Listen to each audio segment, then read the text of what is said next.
sexy, spooky bones. Yeah.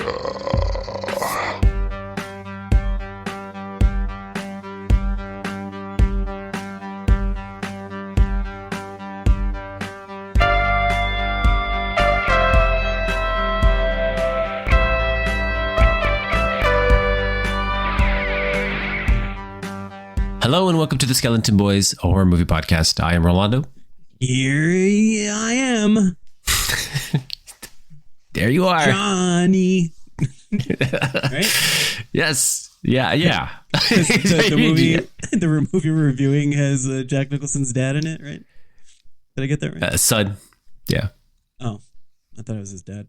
You thought it was his dad? He's a 130-year-old. Oh, okay. You're talking about Naomi Scott.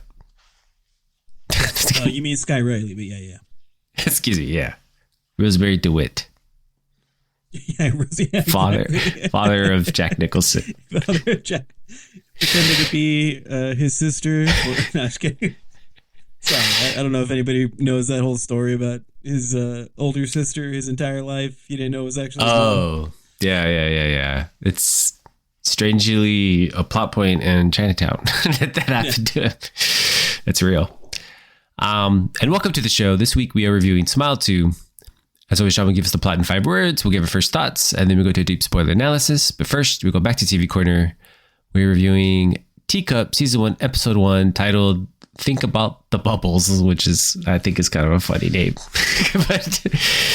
but I don't understand why it's called that. I didn't catch the bubbles thing. Was that... Think about the bubbles. No, I don't know. Yeah, I don't know. I didn't... Honestly, I don't...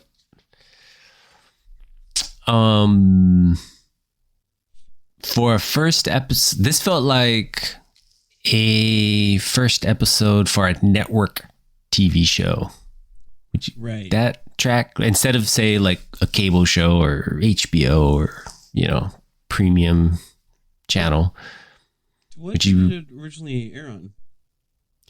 It's on the Peacock, but it feels very I've seen a lot of like TV pilots and just TV shows in general, and this felt like a very NBC type show. Like, Does that make sense? Like, where they try to just set up things, but it's more or less just we're just meeting a lot of people, and then it seems like the main plot's going to really kind of kick off on the second episode. Yeah, I gathered that. I also gathered they didn't have a whole lot of money for this pilot. Yeah, like a singular location. They did a great job of what they had, but yeah, it's just there is a sort of like monster transference thing that happens, and it's not like the most impressive thing I've ever seen. But I'm also like, okay, they didn't have any money. Mm-hmm. Yeah, because it's not very like stylized. It seems like camera work or like visuals.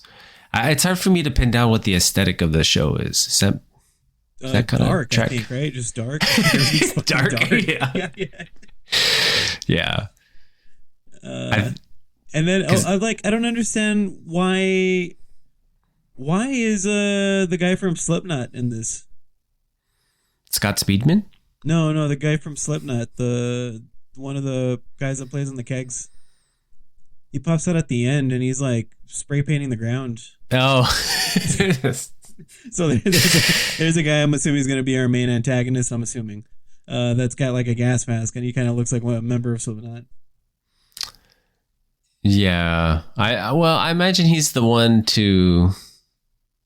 He could still be the antagonist, you're right. But I kind of got the sense that he's going to be the one that knows about what's actually going on. Whoever it is. I don't even think we got a hint of who that person in the gas mask is. Yeah, other than they're bald. Or like with shaved head, I should say.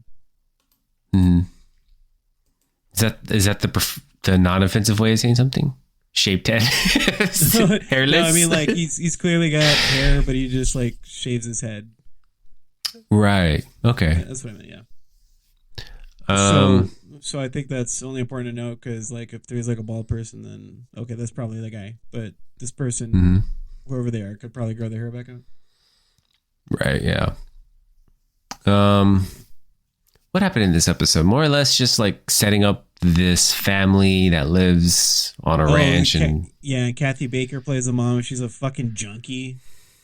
I'm just kidding. I was making this joke before because she's like, "Oh, she's such a bad person because she smokes weed." I'm like, okay, she has like cancer or something, right? Like, I felt like she had that moment where she said she was gonna look for the sun, and then just stayed there. She didn't really like try to look for the sun. Like, she's kind of like unreliable, the opposite of what you would consider a grandmother. That's true. I don't really recall what part you're talking about. I think I do recall she's like making something in the kitchen, and her daughter comes down, played by Yvonne. What's her last name? Strahovski. Goes on tight. Sure. Yep. Yeah. Yep. And she's like, "Did you see my son?" Blah blah blah. And she's like, "Oh, I heard the front door open. I don't know." So I feel like nobody really gives a shit about each other in this family. I feel like Scott Speedman's character cheated on his wife for the second time, apparently.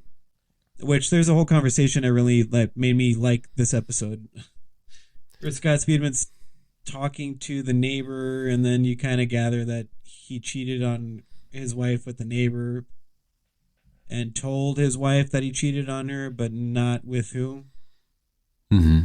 And he's having this whole conversation about like, yeah, the first time I did that, their older daughter, who in this episode is only seen in her bedroom listening to music and being smart with books and shit for whatever reason. And he's like, yeah, she went missing. We couldn't find her for like, I don't know, like 12 hours or something. And I was so scared. I had just read her Hansel and Gretel, and she wanted to see if she could fit in the oven, and the door closed on her. And instead of screaming and stuff, she decided to make us find her. And then he's just like, because I was like, man, I hate fucking monologues in first episodes. Like, I don't know you enough to care about what the fuck you're talking about. But then he's like, kids are just so stupid. They're so fucking stupid. I was like, oh my God, yay, all right. This guy gets it. Yeah. Anyway, yeah. I don't know how much really happened in this. I mean, I feel like this will be something where we reference it later episodes. We're like, oh, that happened in the first episode. I just didn't think anything of it. It feels kind of like that. Yeah, I mean, it kind of sets up well because the son gets out because he's trying to chase a lab or some shit, or baby goat or lab, whatever the fuck. And it's very cute. And then there's something we see earlier in the episode, really, I think at the beginning, of a Spanish woman being hunted down by a wolf, but it's kind of easy to assume that's probably not a wolf. It's something in a wolf form or something. Yeah, that's my guess too. Because she's got like, I'm sorry, I was just gonna say when she transfers whatever that is, because she catches a kid, she goes into like rave mode, right? Like her eyes and her mouth turn into like a rave. Like, that's what I mean. Like, there wasn't a lot of money for this episode. It was like, yeah, what's gonna be the transference thing? They go into rave mode, just like stare into people's eyes and go into rave mode. Pretty much, yeah. And she kind of transfers something, so it's kind of setting up the kid's not gonna be normal, I guess. Right. Yeah. There's very little. There's like, I guess, an older daughter, and there's a neighbor's son or something, right? And he's a little off, right? He seems a little off. He seems like awkward at this point. It's hard to tell what kind of. It almost seems like they're setting him up to be like a red herring. Yeah, I could see that too. And then I didn't really get much of an impression of them. I like that this episode focused on. Unfortunately, this episode I focused on the fact that she's like a veterinarian for horses, right? And she I guess their neighbors brings horses. And like, oh, it cut itself up. And then he's just like, the poor horse just got dabbed with fake blood and Fake blood, whatever. yeah. Yeah, poor thing. I just think like, poor horse. It's just, why am I all wet? It's like, what is this? So, and it wasn't, I guess to that point, it wasn't that most convincing scarring. No. Imaginable. What, she needs to pull some sort of thorn or something from the side, and she's like, this is very close to a major artery. So there is a chance the horse could die or whatever. And she pulls a thing and it just like bleeds out. And she's like, oh, we're going to be okay. And I'm like, patch the fucking horse up. What are you doing? Yeah. I hope they don't focus anymore on this part of the show because this was not good. No, it's not believable. It's hopefully it's just one of those things that happens only in this episode, and then we can quickly move on to whatever the story is about, and we never mention again that she's a veterinarian for horses because this was not good.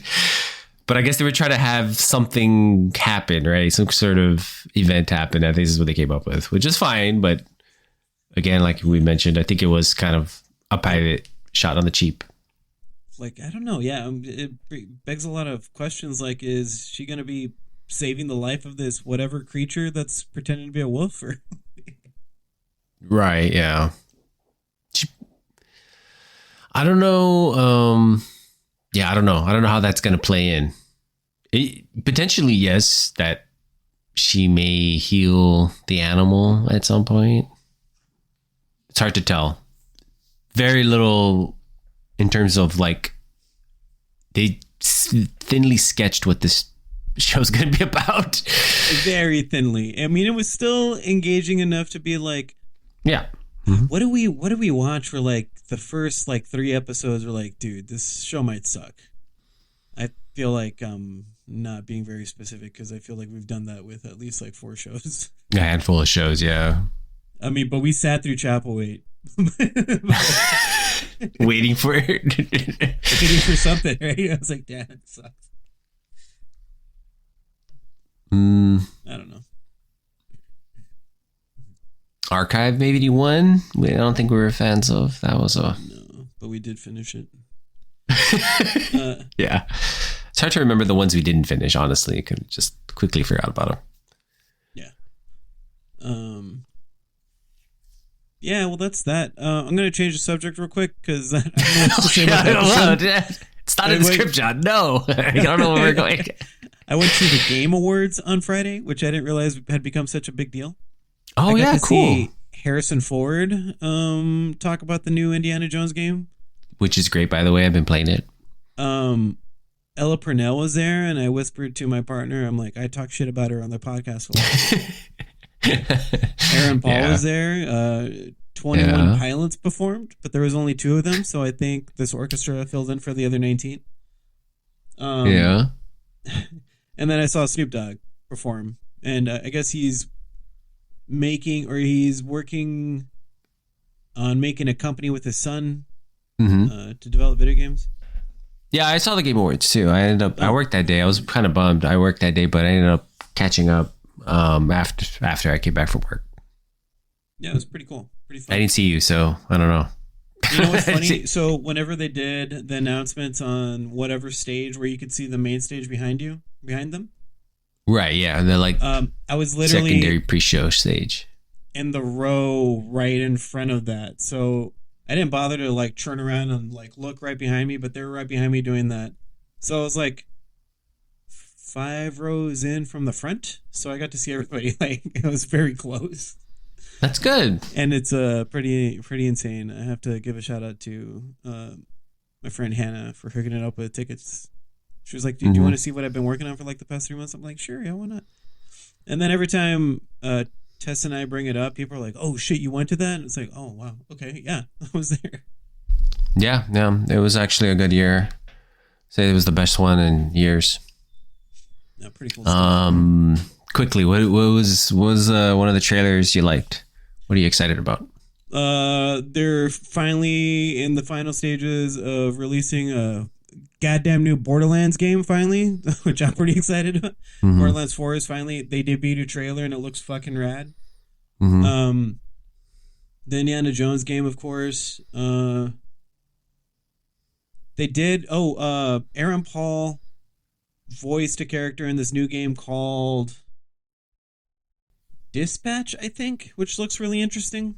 Mhm. Where he's kind of like an Iron Man type guy, but he loses his armor and something happens. They hire him to kind of just dispatch heroes to like certain parts of like crimes or whatever, and that's kind of what your thing is before you become a like Iron Man again. Mhm. They debuted a new Turok game, which looks fucking rad. Mhm. There's actually going to be a new Virtua Fighter game. I thought that series forever was Virtual Fighter, but it's same. Virtua Fighter. Virtua Fighter, yeah. Virtua. I've always thought it was Virtual Fighter. I was telling Tess how I remember playing that like as a fucking single digits kid at like an HEB arcade, and how it was like the reason I don't like think Minecraft is good is because that's what all the graphics look like back then. So I'm like, why am I gonna play a game like that? Yeah. But there was they were like Naughty Dog popped up on the screen and everybody like fucking freaked out, right? Orgasmed. And yeah. then it was like you see the spores and all that shit and everybody's like, oh shit. And then it was just Last of Us 2 remastered and we're like, oh. Okay. They showed a trailer of The Last of Us 2 remastered. Yeah. That's coming out soon, isn't it? Like it's coming out very, very, very soon, yeah. like February or some shit. The new Witcher game looks really cool where you play as what's her name? Cersei, yeah. That looks badass. And then there was one game I didn't catch the name of it because it was like in I think Japanese or something. So I was like, I feel dumb. Yeah. I'm not gonna remember this. But it's 1912 somewhere in Japan, and you're kind of walking around and there's like a bunch of like it looks really fucking badass. And you're first person walking around as this. I mean third person I should say walking around. And people just keep attacking you, and you just keep brutally fucking people up. I'm like, I like this. I don't know what it is, but I like it. Yeah, it's I don't think it has an official title yet, but it's from the guys that made the Yakuza games, Like a Dragon. Yeah, that makes sense. Okay. They beat the trailer for the new Mafia game coming out. Mm-hmm. That looks pretty good. Yeah. Yeah, supposed to be like a prequel, right? Like early. I played a little bit of the first Mafia game recently. I thought it was pretty good. Nice, yeah. So this one looks pretty cool. It's all, I don't know, early 1900s ish. Mm-hmm. Yeah. Going back to Italy, the motherland. Yeah, it was a really good show. That's cool that you went to go. That's really cool. Yeah, it was fun. I had a good time. I had more fun doing that than watching TEACUP. Just kidding. Well, obviously, but what is it? I was gonna ask. Did you or anybody you went with know about Okami? I know of Okami, like the video game industry. The video game, yeah. Oh, the video game. They had the trailer reveal, and they're bringing on the original director who quit Capcom many years ago, who had a company called Clover, who worked with Capcom, and he made the OG Resident Evil games. Right. And then he made Okami and the other, big games, and then like left and started Platinum Games for like over a decade, but then recently left them and went back and started a company called Clovers, and that works with Capcom, and he's making a sequel to Okami, which is a freaking great game. It's like I guess it kind of shows in the trailer, right? It's like this wolf who like basically is like a deity god or whatever that brings it, like when it shines lights on it, it creates flowers around it, around wherever it travels. That's pretty much the whole game. And then it's like, you have to use like a stylist, or it's very like, you have to draw symbols and draw where it goes. And it's like kind of interactive, super fun, really, really cool. It's like almost Zelda-ish like kind of game. Oh, gotcha. but with like a wolf and stuff. So it was really fun. I played it a remastered version on Switch. So oh, nice. Yeah, it was kind of hard to keep track because the actual video games portion of it or awards portion of it were so quick. It was like, here are the nominees for this, and the winner is this. Like, it would happen within like 5 minutes, and then they're like, okay, debut another 30 fucking trailers. I'm like, whoa, okay. Yeah. Yeah, that's kind of the criticism they have is like they should spend more time with the people who win the awards, speeches wise, than the trailers. But let's be honest, the reason why the show's so popular is because it does have Naughty Dog's new game or like CD Projekt Red's new game reveal and stuff. So so it's basically like a commercial for video games with a little bit of awards. So I think very little, yeah. They try really hard to like strike a balance, but I kind of get annoyed because it's like they just like rattle off like you said, like rattle off like 3 award winners and don't even have them speak or talk or anything, and then it's like, okay, here's 5 more minutes of trailers, and it's a little bit of a disservice. But I wouldn't even say like 5 minutes. It was like like 20 minutes at a time. I'm like, shit. Yeah, because it was like whatever I think was being showcased on the thing, and then they had on the smaller TVs, they would show like more trailers for other games. And yeah, because I guess they had commercial breaks, and all the commercials were just trailers. Yeah. So it's just that's where we needed to leave early to go make another event, and our friend Hannah was like, "Oh yeah, just like leave during the commercial breaks." And then like late into the show, I was like, "So maybe I misunderstood. Where was a commercial break?" Yeah, and I was like, "Yeah, it's a bit fucking confusing, isn't it?" Yeah, I'm like, "Yeah, I have no idea." And we were so far up front that I was like, I didn't want to embarrass myself by like leaving during something and the camera's pointing at us because like all the important people were sitting near us. Mm-hmm. So I always by a camera, I was like, "Okay, smile again." Yeah. But yeah. Cool. Yeah, it's gonna be a good year for games. It was a good year for games. According to these trailers, it's gonna be a good year for games. That's true. 30,000 trailers I saw. Like but like any of the big ones are not even coming out next year. So it's like the ones people are talking about. But from what I remember, so like that Naughty Dog game is not coming out anytime soon. So no, I saw a lot of 2026. I'm like, oh, okay. Yeah. Alrighty. Just play Fortnite again. Just kidding. Yeah. But in a new console, when you upgrade, you get your PS5 Pro for 700 bones. You can play Fortnite. I think I should. I mean, I need a new TV too, but I was realizing like these games all look really cool, and apparently I'm not allowed to play any of them because my console's all but obsolete at this point. Almost 4, right? You have 4. Do you have the Pro version? No. It's just 4. Yeah. 4's not even HD, is it? Or something like that. Is. Yeah. It's like 4K. Is it 4? It's something. I don't remember. I don't play PlayStation. It's like one of them. I think Pro does 4K. But I mean, here's my argument. It's hard to do 4K type stream because not a lot of internet supports it, So it's like you're paying for it to possibly do 4K. You got to have to, it just depends on the internet, especially if you're like all digital and you're not playing video game, you're not buying, you don't have a hard drive or disc or some shit. Well, I mean, it's also, my TV only goes up to 1080. That's what I'm saying. My television is kind of old. I've had it for like almost 10 years. So I never saw the point in buying that. I was like, I might as well just buy the $300 one. Yeah. And then wait and buy the PS5.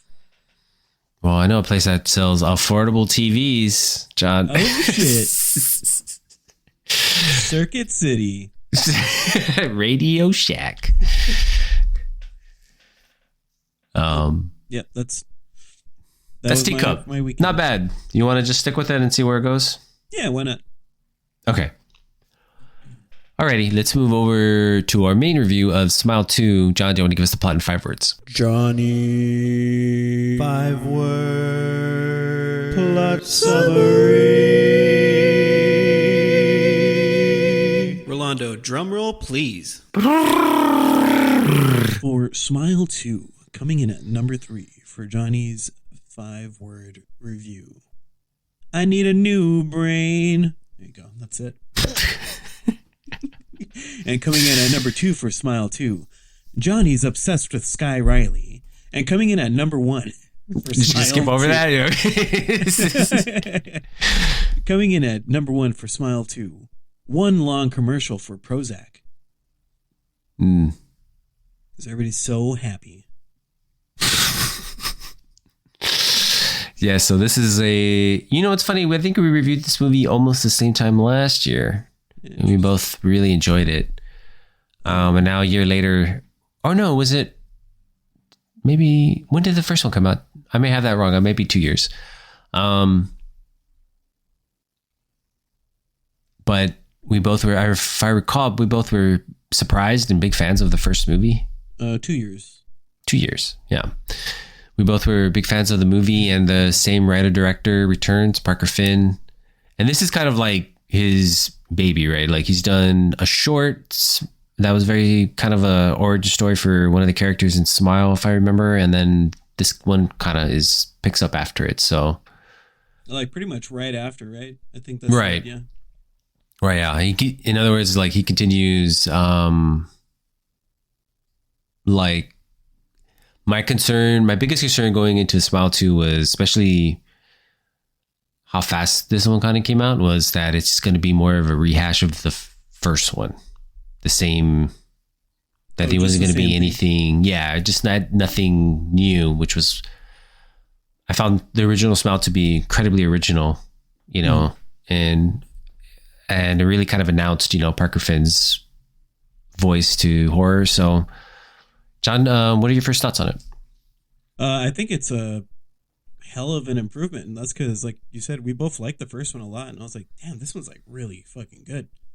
I thought it was a great little play on, with the exception of the cold open, this is all Skye Riley's perspective, which the first one I don't think did that. It wasn't always Sosie Bacon's perspective. It was like, would shift every once in a while.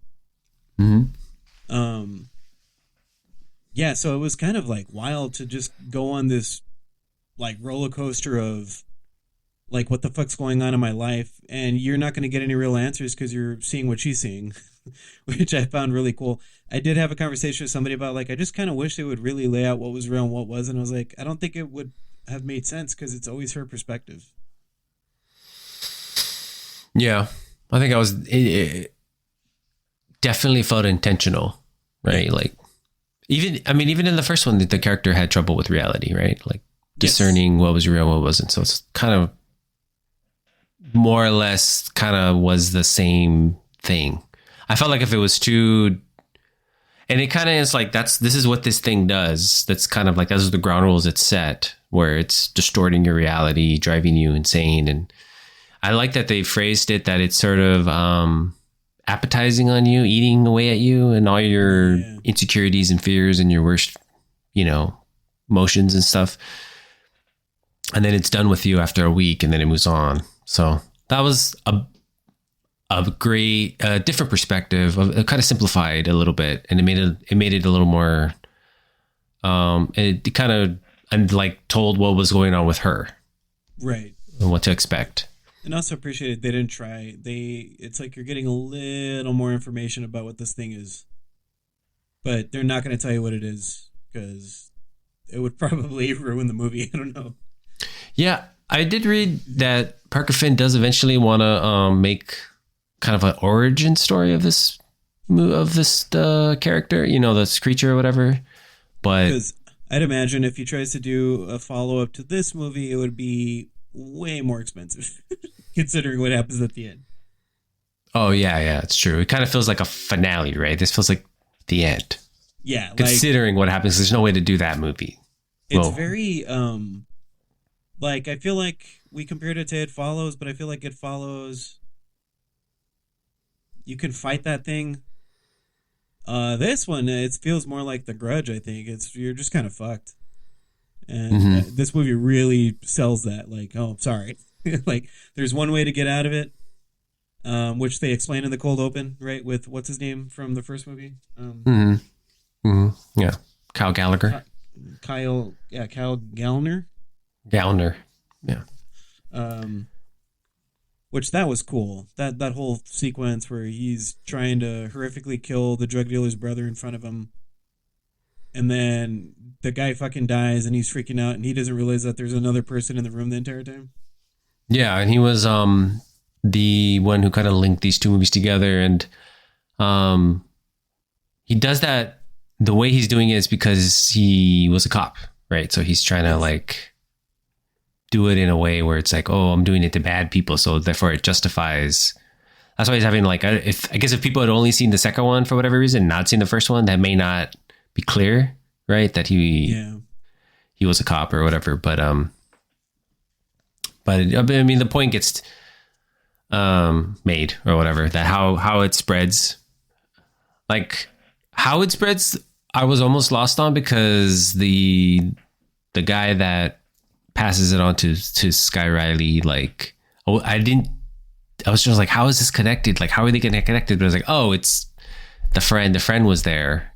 I didn't. Her drug dealer. Yeah. Her drug dealer. Yeah. It was not. I didn't make that connection right away. I was like, how are they gonna? But then I thought about it. I was like, oh yeah, because the guy has very distinctive like long hair. So I was like, and I remember him right at the blonde kid. Yeah, I really remember him at the end of the.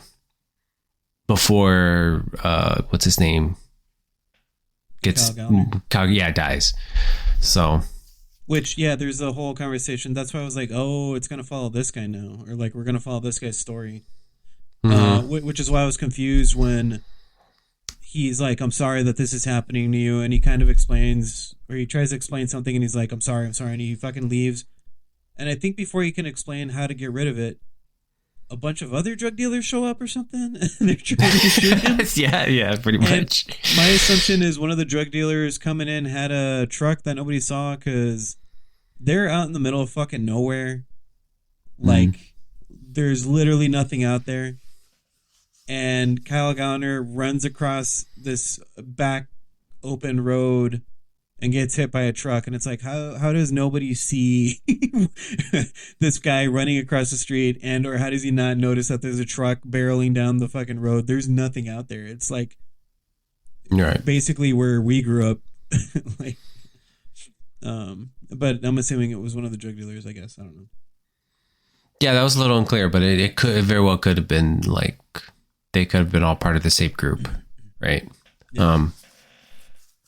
But yeah, I will say tonally, I like the thing I was worried about again was that like maybe it was going to be too similar. But I think that these movies, like, it's the same basic plot, I guess, for the most part, for this creature that haunts somebody over a 6-7 day period or whatever. But I thought the approach was different than the first one, which I really liked. Like, Skye Riley's having a completely different thing than the character had in Smile, and I like that it's a lot about like people that go through some trauma or like are mentioned major trauma, or have like, you know, are mentally unhealthy or something, you know, along those lines, and it kind of deals with those characters. And her thing was a little different from the other character, which I liked.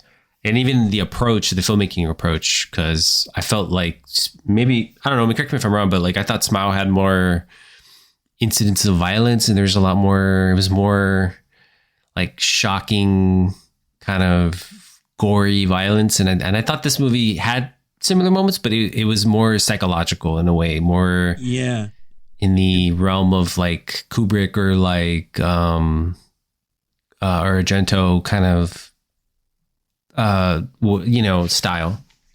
No, yeah, I agree with that. Yeah, I feel like the first one was, yeah, you're right, more shock value.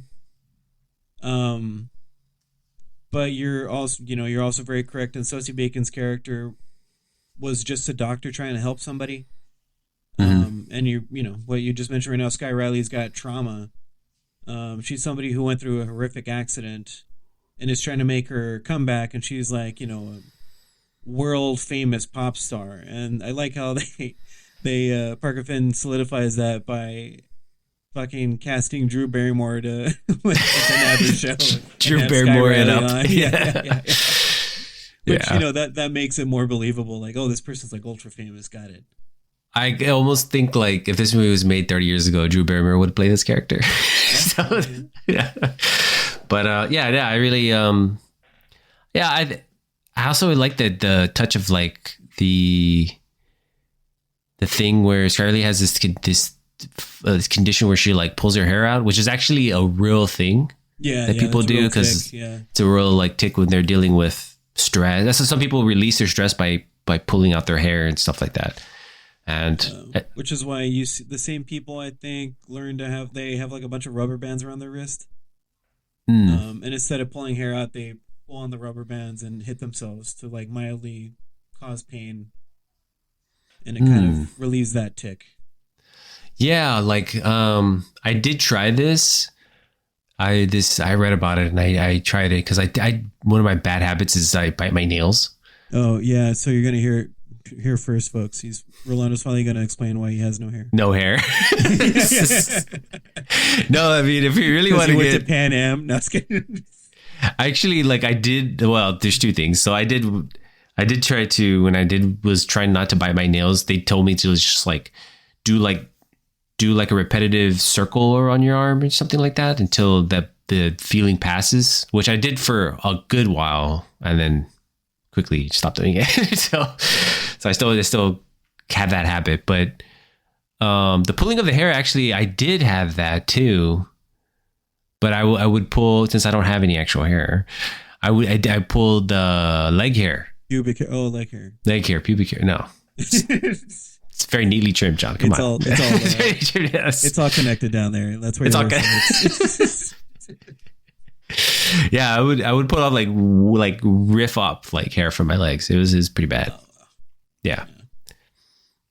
Just now, unfortunately, I have a tick where like I find like little, I don't think pimples is the right word. Like, you get like small little things on your arms that you can't see, but like I'll feel around and then like squeeze them, and I developed that tick during 2020. So my arms always look like fucking pizza, for lack of a better description. Like it's just like it's like, do you remember that scene where Freddy is eating pizza with little kids? Like that. No, I'm just kidding. But yeah, I will say my criticisms, things I didn't like about this movie, is I didn't like the dancers. Just kidding.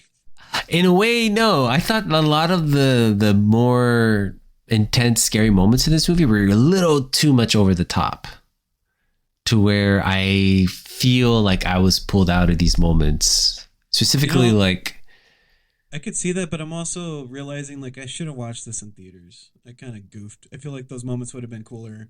I feel like there was like sound cues are missing, and yeah, that's true. I would specifically say like when she's doing the signing of the stuff and and that little weird girl with the eyebrows shows up with the pigtails. I felt like I understand that it's probably very intentional. Like I think Parker Finn's a smart filmmaker, and so like it's very intentional the way he's portraying the little girl that's not the little girl. It's whatever this thing is.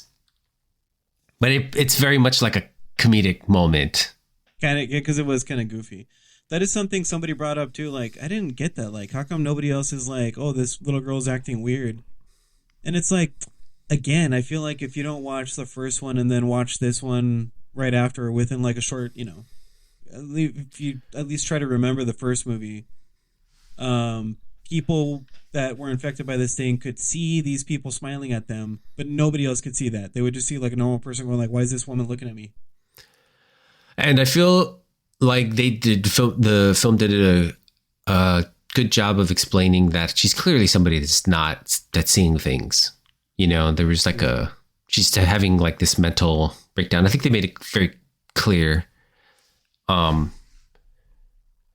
I feel like as much as I like Naomi Scott in this role and her music and everything, so I feel like there were moments where I feel like they were you could tell that she was pushing herself to like get there to really show those like moments. And sometimes I don't think they all landed, just okay. For me, just performance wise, I feel like she was pushed into like deep waters. I don't know if she, for me, didn't like perfectly make those moments, because it's a lot of like her being like terrified and scared, and you can only do, in my opinion, you can only do so many variations of that where it's like where else could I go? It's gonna get bigger and bigger and bigger, right? So it very well could have been her direction, right? Too. So but yeah, I think there was just a bit too much comedy, like unintentional comedic moments with some of the stuff. What'd you think? Yeah, no, I was okay with all of it. I just really like this movie. What was it? Something I gotta give her is, she worked with, I just don't want to get this wrong. So she did help write, and she does sing all these songs, and they released an EP, which I've been listening to a lot. Because I was like, this is like really good. Okay, so Naomi Scott co-wrote several of the Skye Riley songs with producer Alexis Adaros Kieselman. Which, when you find the EP on any sort of streaming thing, it's titled, I mean, you can just write Smile to it, it'll pop up. And it's called Smile to the Skye Riley EP, and the artists are Skye Riley and Naomi Scott, which I thought was funny, but it's like, I don't know if, there's no way the made-up character did any tribute or anything. Right? Yeah. So I hope that's not spoiling anything, but there's like, I think you kind of get the idea what's going to happen, like pretty much at the beginning of the movie. You're like, oh, okay. Right. And I like that, actually. I think that was really smart. Like, this easily could have been very unbelievable. And I think the work they did with, especially since Naomi Scott already has is a musician, she could sing, she could do all these things, and it actually adds to the movie. So I wonder if that was something the director was looking for, somebody that can really sell you on the believability of a pop star going through something like this. What did she say? She modeled a lot of everything after Lady Gaga. Lady Gaga, yeah. Lady Gaga. Yeah. Definitely. The whole look is there. The whole look is there. Yeah, it's all there. So I do have one major complaint, something that I just was bugging the shit out of me this entire fucking movie.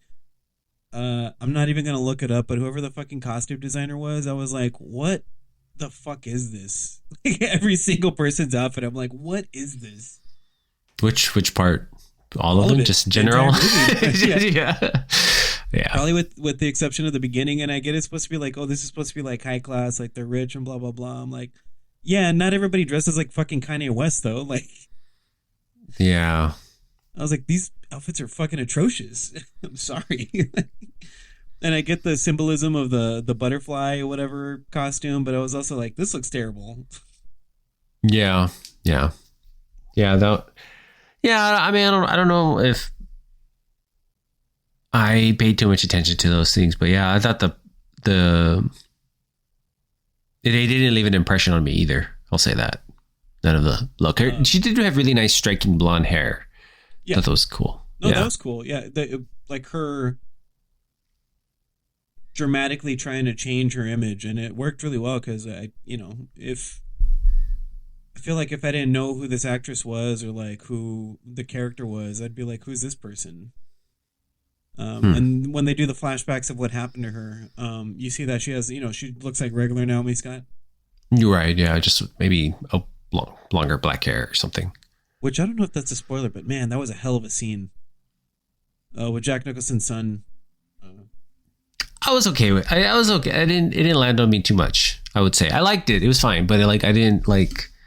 It seemed a little cliched. I think a little on the nose, but it was interesting the way he shot it, because that's kind of what he carried over into a lot of the action scenes. This sort of like panning first person in like getting these really close ups, like almost extreme, Yeah. But and then kind of keeping the camera moving, kind of, like handheld, even though a lot of it isn't. A lot of that particular scene was shot on green screen, but it mirrored the first scene, which was kind of done in, kind of third person behind the back, kind of thing.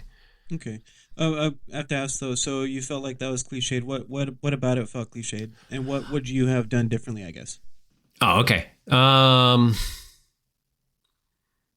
Because I think it's really there to solidify she had issues with not just drugs, but control over life. Yes, I just think that rock stars doing drugs, or famous people doing drugs, fighting, going super fast down a snowy road, and then like there's really not much like. It was cool how they crashed. Didn't see that coming, right? That's where I was saying like that was fucked up. That was like that's equal parts horrific and sad. Mm-hmm. I would just say like everything leading up to it, because the way they're fighting and the dialogue I thought was not like punchy enough, you know what I mean? It didn't really catch my attention. But the result of it, the effect of it, yeah, of course. Yeah. So would rather have her maybe not be a pop star, and like what if she was like a world famous surgeon and then gets in this accident and then her hands are all, she's become crippled from the fingers and she has to learn the mystic arts. From Tilda Swinton. Yeah. Yes. Yes. Yes. Right. That's what that scene kind of reminded me of when I was watching. I was like, oh, yeah, similarly. Yeah, I think. Jack Kirby wrote this. Jack Kirby wrote this. Where's the credits? Paramount. Yeah. Everybody rips from Kirby. It was fine. I don't know. It's just like the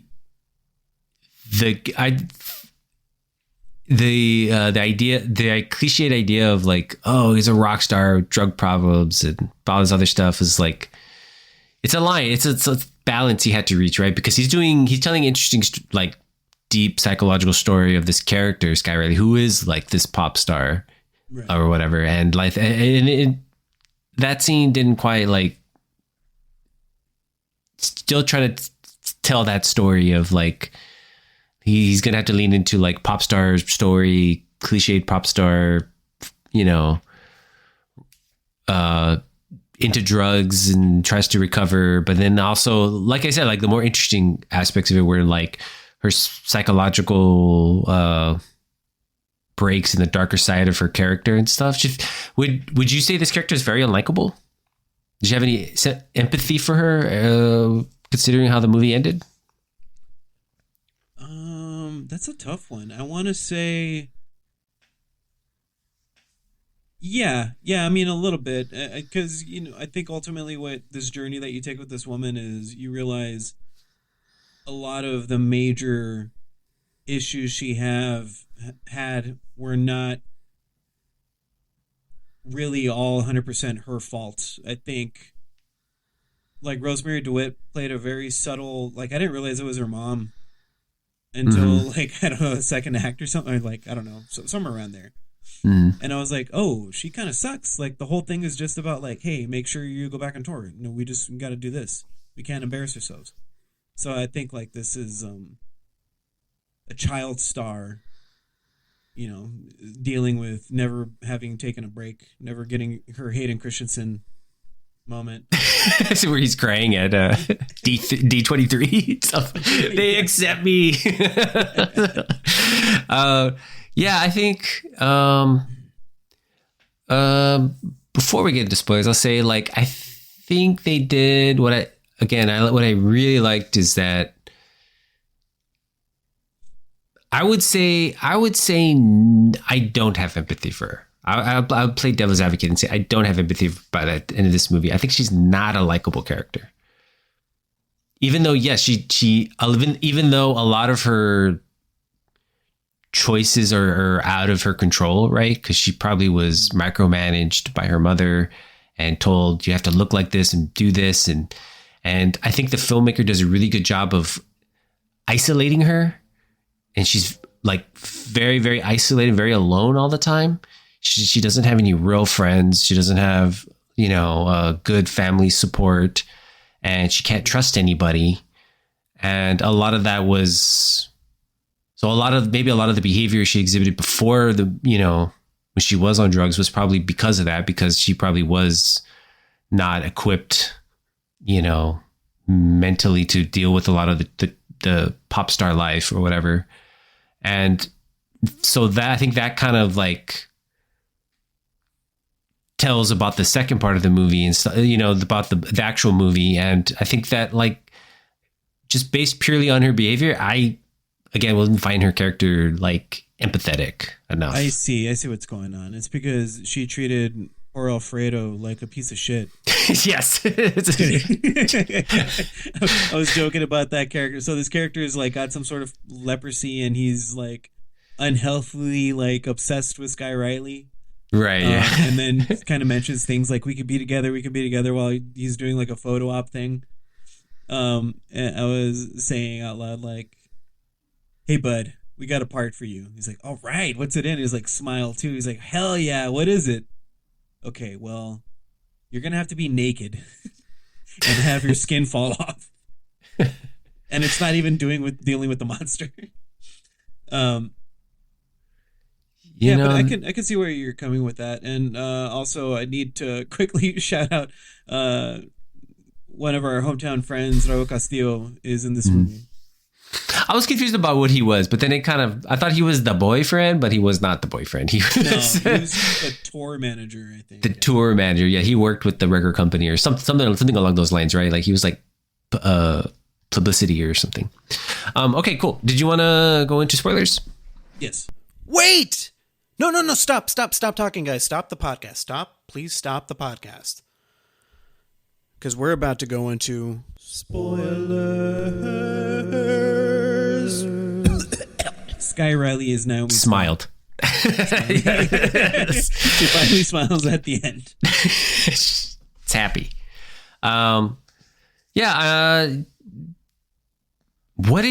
Here's my question. Like, we know that she's seeing things, she's imagining that she reunited with her friend, but clearly she hadn't, which is, I think, one of the bigger twists. But what do you think is happening at the very, very end when she finally confronts the monster and she's there with the stage and we see the mother, there in the audience with the other tour people that she's associated with.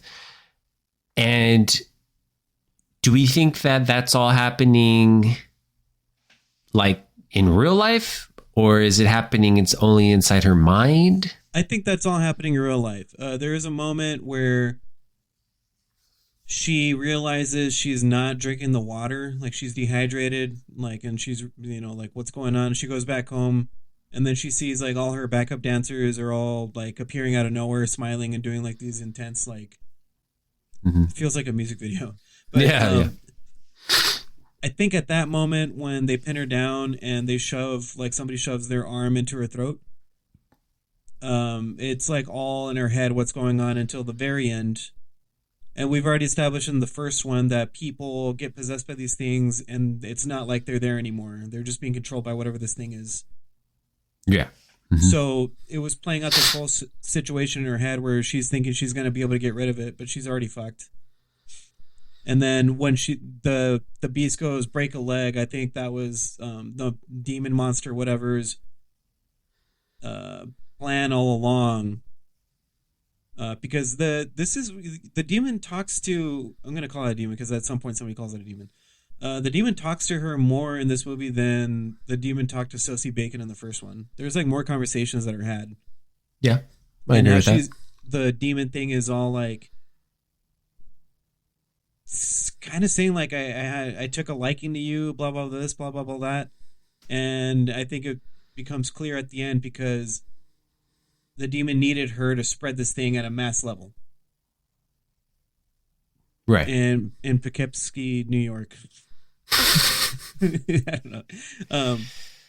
So I think that's all real. Of course, all they're seeing is Skye Riley's just smiling, not doing anything, while she's witnessing the monster from the first thing, like, kind of engulf her. So is it fair to say that she did kill her mother? The mother was, from that scene, the mother's alive, right? No, well, you see, what I'm saying is when the dancer things shove their arm down her throat, she passes out, she wakes up in the hospital. I don't think any of that is happening because it's all in her head at that point until the very end. So this thing is like making her think that she killed her mother, that people are after her. So she's become more paranoid and more, being able to really feed off her shit, like going nuts. So we can say the stuff that happened with she tried to have that surgeon help her. That did happen. Is that safe to say? None of that happened either. No, it's just like false hope. Right, like kind of like in the first one where Sosie Bacon thought like she beat it, confronting her mother, like the demon version of her mother was gonna help anything, and it didn't. It's just I think whatever this thing is needs these things to happen, one last bit of hope or something.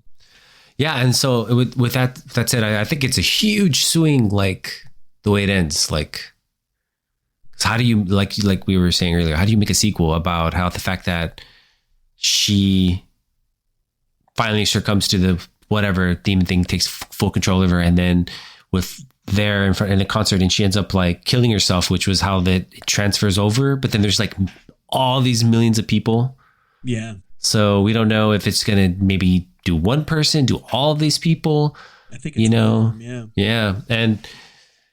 Parker Finn said something to the effect that he wanted that ending partly because he wanted to show like the way the fans obsess about stars and push them and want to know every little detail about them. Like maybe did the audience push her to that point, of like killing herself? I think is the sort of like bigger questions he's kind of raising, which is actually interesting.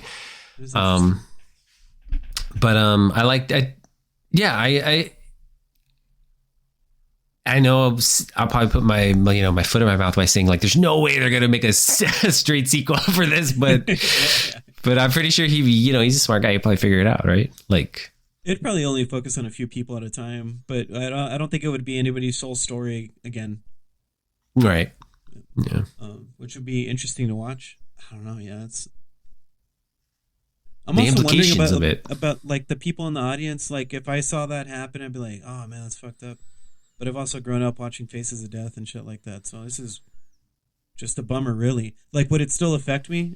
Would it still be like, "Oh, I want to kill you"? If I was real, like, "Oh well, shit happens." Yeah, or like that fan that tried to stab Chappelle here in LA. Or I don't know if he tried to stab him, but he tried to like fight him or something.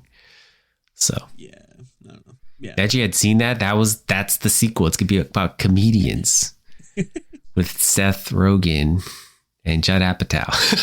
Oh yeah, and they the cold open is just no lines given to him. It's just somebody brutally torturing and murdering Andrew Schultz, right?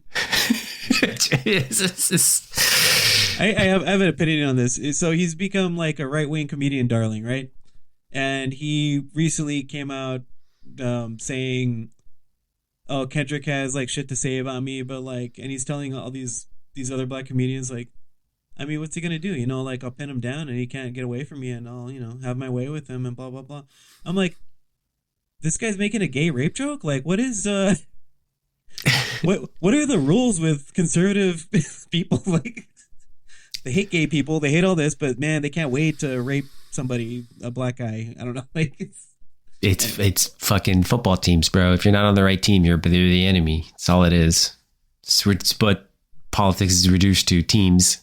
Yeah. Just whatever team you play for. So anyway, and that's my review of Smile 2. Vote, people, vote. Yeah. All right. Cool. John, how many sexy spooky bones do you want to give it? How many sexy spooky bones will you give it? Sexy bones. Ooh, sexy bones.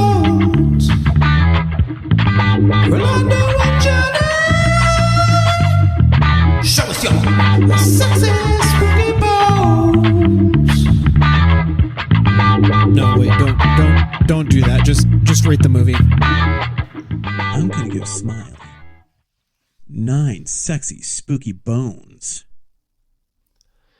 I've been kind of going back and forth. I want to say that I enjoyed the movie, so in no way my score will reflect truly reflect how I felt about it. You're gonna give it a 7. I'm gonna give it a 7. I liked it. I liked it a lot, and I enjoyed it.